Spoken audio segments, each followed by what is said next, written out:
Mark, good to see you. Today we are talking through 401k withdrawal rules, everything you need to know. More Americans are tapping their 401ks because of financial distress now, though. In fact, the number of people who made a hardship withdrawal surged 36% from the second quarter of 2022. So we wanted to break down the basics again. How can I withdraw money from my 401k without penalty? Well, typically what we would tell people is that, it is a long-term retirement savings vehicle. And obviously there are penalties if you withdraw the money prior to 59 and a half. But you're right. They've relaxed the provisions on hardship withdrawals. That would be one way. Here's another way. If I separate from service after age 55 and I leave some of the assets in the previous employer's plan, I can actually access that money without a 10% tax penalty. The other way we can do that is what's called Reg 72T. It's an IRS tax code that allows us to take money out of the 401k. So let's just say, for example, I retired at 52 and I'm done. I'm done working, but most of my wealth is in this 401k or IRA. Well, if I initiate Reg 72, it's a formula. It allows me to take out payments every single year. I avoid the 10% tax penalty. But again, there's some provisions that I have to follow and I have to calculate how much I can get out of it. Usually it amounts to about 5%. But I have to do that. I have to take those payments out, substantially equal payments for 5 years or until I would have attained the age of 59 and a Hmm. half. Interesting. All right, let's talk a little bit more about those hardship withdrawals because after the passage of the Secure Act, making that hardship withdrawal became easier. Can you explain that? Yeah, because I would say prior to the Secure Act, and this is probably a good thing for people if they have to do this. Obviously, you're only going to do it worst case scenario. If something really bad happens, they're giving you at liquidity without the penalties. But it used to be that the employer had to verify that you had this issue, that you needed to take this hardship withdrawal. Now it's really borne by the employee. So it's much simpler to really get the money or to get access to the money without the penalty this way. So that's really a good thing. But again, we would discourage people from just saying, oh, I've got a minor hardship. I mean, it better be something very significant in Right. order to take that out, because once we take it out and spend it, we've lost the opportunity cost of it to grow anymore.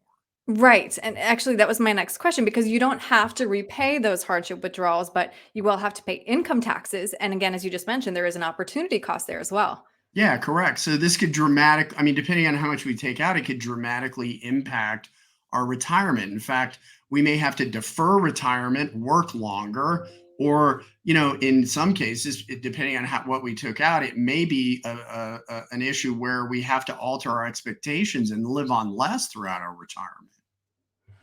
All right. Now, Mark, I want to talk this through. If you're not 59 and a half and you make a withdrawal not for a hardship, you are going to face a 10% penalty and income taxes. So what was once $1 is now 60 cents. Yeah, so I mean, it's pretty dramatic. I mean, obviously, the government is saying, look, you're deferring this money. We don't want to take care of you in retirement. So they're discouraging you from taking it out. And there Mhm. is a severe penalty, as you can see, because if I'm, to take $1 to get 60 cents back just doesn't make any sense.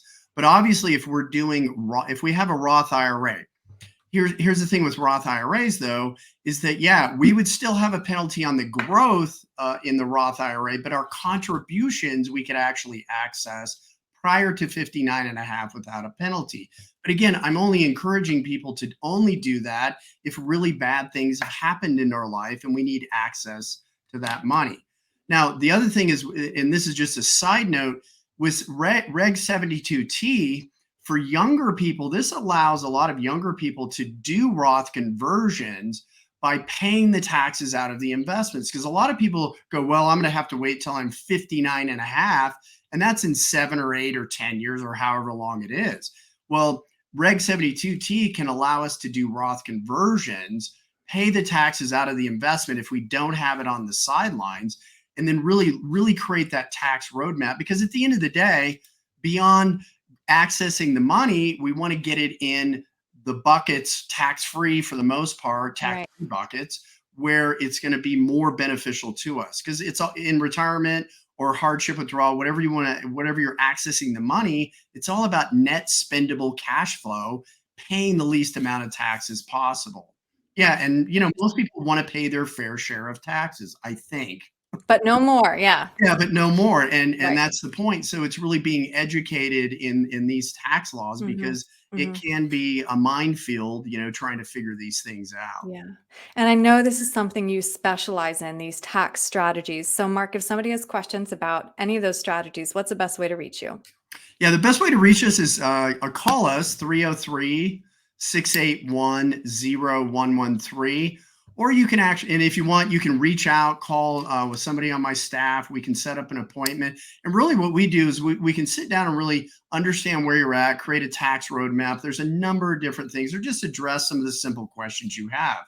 The other way is go to McGregorWealth.com. That's our website. There's some useful videos, some information that you can get there. And we have a number of upcoming workshops that you may want to attend that are going to really educate people on retirement income planning, tax Hmm. planning, those sorts of issues that we're all facing today. Because really, it's all about understanding those threats and then really mitigating those threats in our own situation. Right. Well said. Mark, thank you very much. All right. Thank you, Aaron. Have a wonderful day.